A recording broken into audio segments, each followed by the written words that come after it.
Hello hi heart topic heart టెస్టులు ఎప్పుడు చేయాలి? ఏవి అవసరం? హార్ట్ అటాక్ తర్వాత టెస్ట్ చేయడం కాదు, ముందే టెస్ట్ చేస్తే జీవితం సేఫ్గా ఉంటుంది.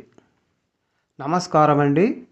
ఈ వీడియో ఆరోగ్య అవగాహన కోసం మాత్రమే. ఇది వైద్య సలహాకు బదులు కాదు.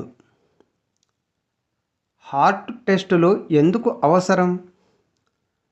హార్ట్ సమస్యలు మొదట్లో లక్షణాలు చూపవు. ముఖ్యమైన హార్ట్ టెస్టులు: ఈసీజీ హార్ట్ రిథమ్ తెలియజేస్తుంది. Echo test heart valves pumping శక్తి తెలుస్తుంది. టీఎంటీ టెస్ట్ నడిచేటప్పుడు హార్ట్ పనితీరు తెలుస్తుంది. లిపిడ్ ప్రొఫైల్ కొలెస్ట్రాల్ స్థాయిలు తెలుస్తుంది.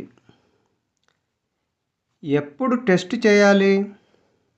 40 ఏళ్ళు దాటితే సంవత్సరానికి ఒకసారి టెస్ట్ చేయించుకోవాలి. షుగర్, బీపీ ఉంటే 6 నెలలకు ఒకసారి టెస్ట్ చేయించాలి. ఛాతీ నొప్పి ఉంటే వెంటనే చేయించుకోవాలి. టెస్టులకు ముందు జాగ్రత్తలు: డాక్టర్ సూచనలు పాటించాలి. మందుల వివరాలు చెప్పాలి. టెస్టులు భయం కాదు, టెస్టులే భవిష్యత్తు.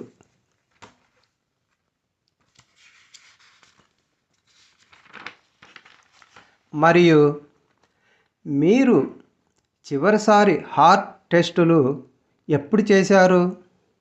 కామెంట్స్లో రాయండి. రేపటి వీడియో హార్ట్ డైట్ గురించి, ఏమి తినాలి క్లుప్తంగా వివరంగా తెలియజేస్తాను. ఈ వీడియో ఉపయోగపడితే లైక్ చేయండి, సబ్స్క్రైబ్ చేయండి, షేర్ చేయండి. ధన్యవాదాలు.